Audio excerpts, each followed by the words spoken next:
आज तुम्ही पाहणी केली आहे, काय या पाहणीत निघाल्या याच्याबद्दल नाही वरळीतल्या अनेक समस्या जे आहेत आमच्याकडचे स्थानिक नगरसेवक दत्ता नरवणकरजींची विनंती होती. महत्त्वाचे जे विषय आहेत आपण बघता की एवढं चांगल्या रीतीने मेट्रोचं काम झालं, पण मेट्रो आणि मोनो हे जी इंटरकनेक्टिव्हिटी झाल्याशिवाय मोनो आणि मेट्रोमधून प्रवास करणाऱ्या लोकांना सुविधा मिळणार नाही. आणि म्हणून आमच्या 2-4 सूचना होत्या.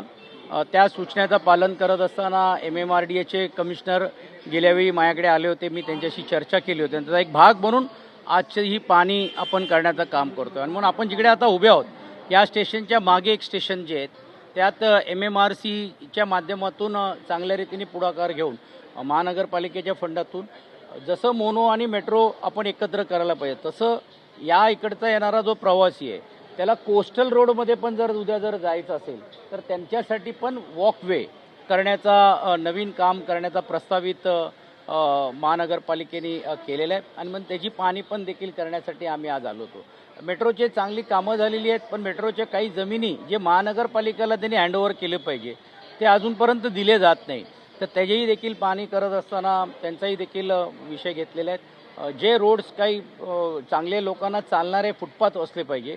काही एरियामध्ये फुटपाथ मोठे झालेले आहेत, काही ठिकाणी छोटे झालेले आहेत. त्या सर्वाचा आढावा घेण्याचं काम केलं. आणि विशेषतः वरळी स्मशानभूमी चांगल्या रीतीने अत्याधुनिक करण्याच्या दृष्टिकोनातून एका खाजगी संस्थेतून ते काम देऊन करण्यात आला. परंतु दुर्दैवाने म्हणावं लागेल की त्याचे पंखे चालत नाही, त्याचा एक्झॉस्ट होत नाही आणि कित्येक दिवस तो स्मशानभूमी बंद आहेत. काही स्मशानभूमी बंद आहे. आणि म्हणून त्याच्यासाठी तो देखील एक पाणी करण्याचं काम आपण केलेलं आहे. आणि मोनो आणि मेट्रोची एक्सिलेशन करून घेऊन एकत्रित लोकांना येण्या जाण्यासाठी 7 रस्ता सर्कल जे संत गाडगे महाराज चौक आहे त्याच्यातला अर्धा काम झालेलं आहे.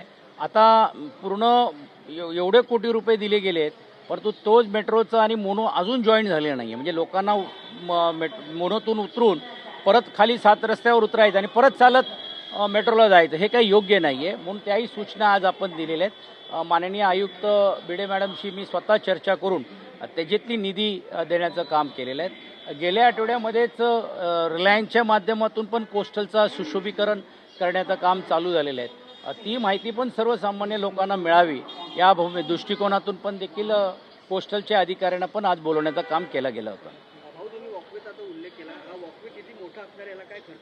मला वाटते साधारणपणे MMRCचे जे इकडे अधिकारी आलेले आहेत त्यांनी जो आम्हाला सादरीकरण केलेलं आहे, तुम्हाला नकाशा आहे का जर दाखवणार, ते 1-1.5 किलोमीटरचा अंतर राहणार आहेत. आणि किमान हे आपण असं बघू शकता, हे आपण बघू शकता, हा असा एक नकाशा त्यांनी केलेला आहे. आणि हे पूर्ण रेसकोर्सवरून हा वॉक थ्रू हा कोस्टलच्या आत म्हणजे हाजी अलीच्या समोर किंवा त्याच्या बाजूला जिकडे ओपनिंग आहे तिकडे ते जाणार आहेत. जेणेकरून इकडचे रहिवासी इकडे लांब वरळी नाक्यावरून चालत जायची गरज नाही आहे. मग डिलाया रोड असेल, लोअर परळ असेल किंवा BDD चाळा जे लोक चालत जातात त्यांना तिकडे न जाता इकडेच एक चांगल्या रीतीने वॉक थ्रू होईल. अनेक सोसायटीज पण इकडे मोठमोठे झालेले आहेत, त्या सर्वांना पण देखील एक वॉकिंग स्पेस मिळावा. ही गेल्या अनेक वर्षापासून वॉकर्सची आणि कोस्टल रोडमध्ये एवढ्या मोठा काम झाल्यानंतर त्याला समावेश करण्यात यावी म्हणून आपण तो करण्याचा प्रयत्न केलेला आहे. मेट्रोचं काम झालेलं आहे, पण अजून काही ठिकाणी समजा रोडवर पाहायला गेलं तर अजून पण पेवर ब्लॉकची कामं असतील, फुटपाथची कामं असतील, ही प्रलंबित आहे. वरळीमध्ये मोठ्या प्रमाणात आहे, ते कधी पूर्ण होते? वरळीतले अनेक प्रकल्प प्रलंबित आहे. म्हणून तर मी आता आलो आहे आणि हळूहळू त्याला गती आपल्याला मिळेलच. आणि म्हणून त्याचा एक भाग बनवून तुम्ही बघता काय 141 टेनमेंटच्या इकडे मेट्रोने काम केलेलं आहे, पण तो लो लेवल आहे. आता या अगोदर त्यांना काहीतरी तुटपुंजी रक्कम देऊन त्यांचं समाधान केलं आणि लोकांना असं वाटते आम्हाला काहीतरी मोबदला मिळाला. आम्ही किंवा नरवणकरजी आम्ही दोघांनी सूचना दिली, आम्हाला मोबदला मिळाला धन्यवाद, पण मोबदल्यापुरता मर्यादित राहून चालणार नाही. कारण तिकडे डेव्हलपमेंट होतोय बाहेर. त्या डेव्हलपमेंटमध्ये 2 मोठ्या ड्रेनेज लाईन्स हे टाकले पाहिजे जे टाकले गेलेले नाही आहे. आणि एका बाजूला जर डेव्हलपमेंट झालं मग नाळे कोणी टाकायची तर हे चालणार नाही.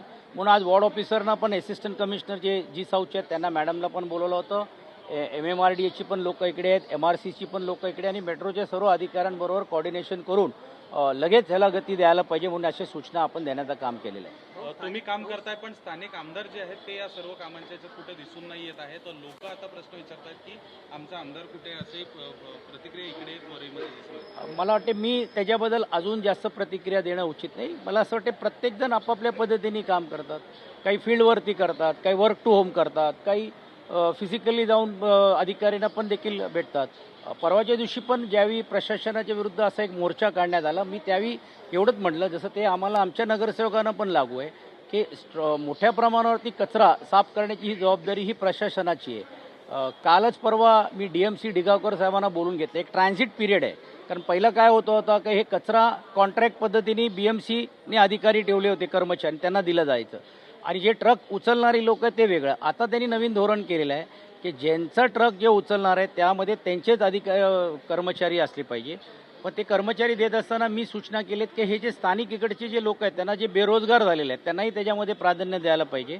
ते त्यांनी मान्य केलं आहे. म्हणून हा ट्रान्झिट पिरियड होता आणि 7-8 दिवसामध्ये तुम्ही बघितलं असेल की एवढा कचरा झाल्यामुळे लोकांना रस्त्यावर उतरावं लागलं. पण ते न करता प्रशासनाची जर समजून घेतला असता तर मला असं वाटते तेवढी आंदोलन करायची गरज लागली नाही. फक्त आंदोलन करून प्रश्न सुटणार नाही, तर सकारात्मक चर्चा करूनच याच्यातून मार्ग काढलं पाहिजे. आणि मी या भागाचा जरी देखील एक विधान परिषदचा सदस्य असलो किंवा राज्यातला उपसभापती असलो, सर्व लोकप्रतिनिधींचा सहभाग या पुढच्या काळामध्ये मिळेल अशी मी या निमित्ताने अपेक्षा व्यक्त करतो. जागा हस्तांतराचा मोठा प्रश्न आहे. कधीपर्यंत इथली जागाचं होईल किंवा BMCला जागा दिली नाही मिळते ते कधीपर्यंत? काय आजच मी त्यांना सूचना दिल्या की तुम्ही या जागेचा वापर करताय, कारण स्मशानभूमीच्या बाजूची जागा ही हँडओव्हर त्यांनी केली पाहिजे होती. आपण जिकडे उभे आहोत त्याच्या बाजूला असलेलं रेसकोर्स आहे त्याची जागा आहे. या महानगरपालिकेची म्हणजे मुंबईतल्या जागा आहे. या मुंबईकरांची जागा तुम्ही किती दिवस अडवून ठेवणार आहात? आणि म्हणून आता त्यांनी आम्हाला मान्य केलेलं आहे की 2 ते 3 महिन्यामध्ये ते हँडओव्हर केलं जाईल आणि या जागेवरती सर्वसामान्य लोकांना जास्तीत जास्त कसं त्याचा वापर करता येईल याही सूचना महानगरपालिकेला देण्यात आलेल्या आहेत. पालकमंत्रीपद मिळालेलं आहे.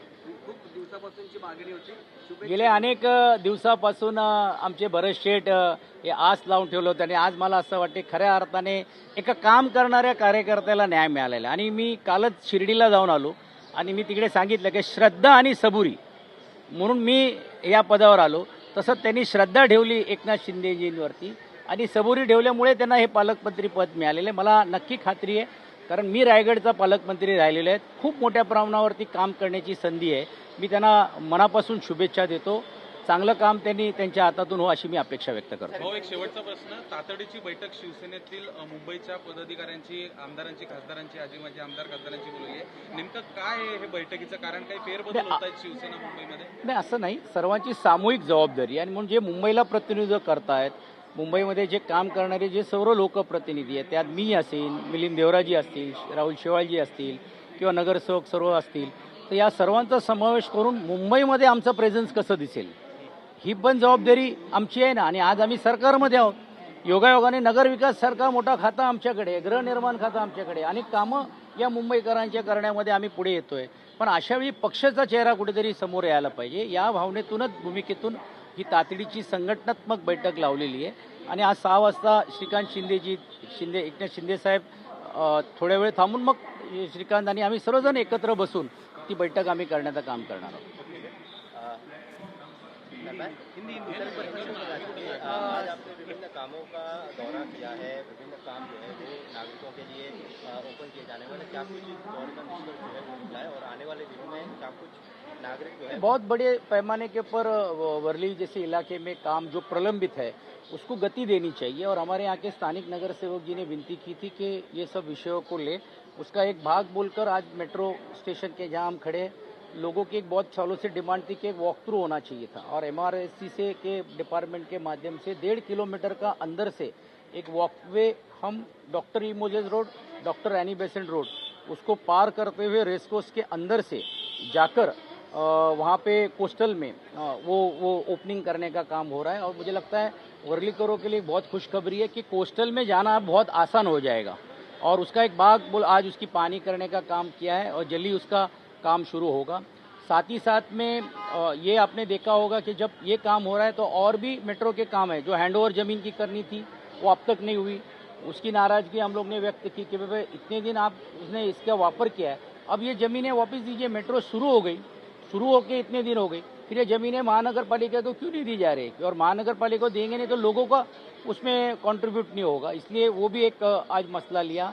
वर्ली की स्मशान भूमि एक अच्छे ध्येय से प्राइवेट इंस्टीट्यूशन के माध्यम से बनाई गई थी, लेकिन कुछ कमियां होने के कारण वहाँ की भी स्मशान भूमि बंद है, तो उसकी भी दखल लेकर उस वहाँ पे भी विजिट करके उसको न्याय देने का काम किया है।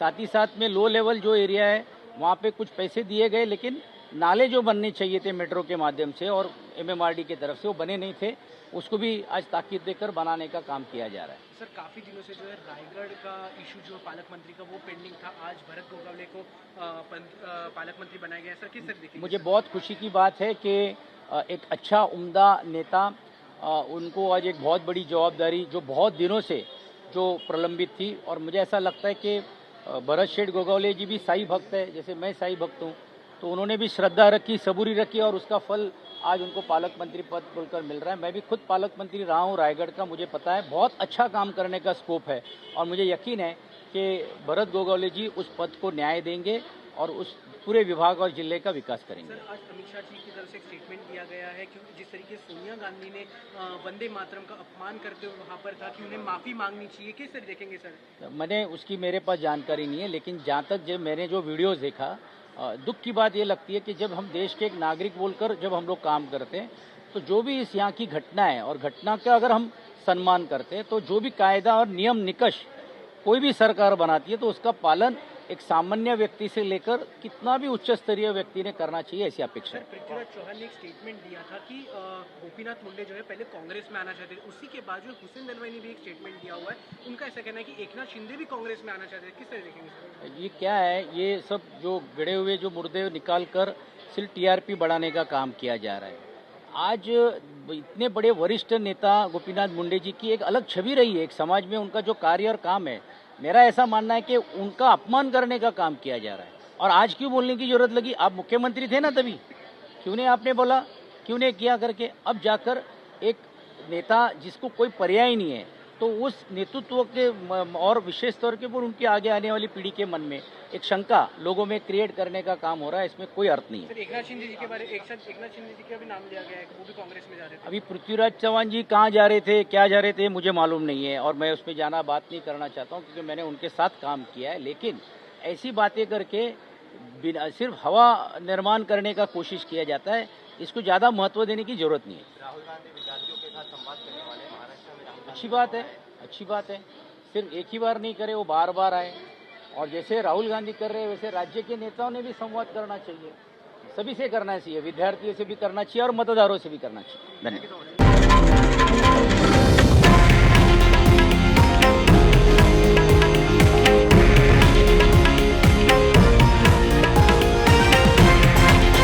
हे आहे देशातील नंबर 1 न्यूज नेटवर्क आणि आपण पाहत आहात TV9 मराठी, एकमेव।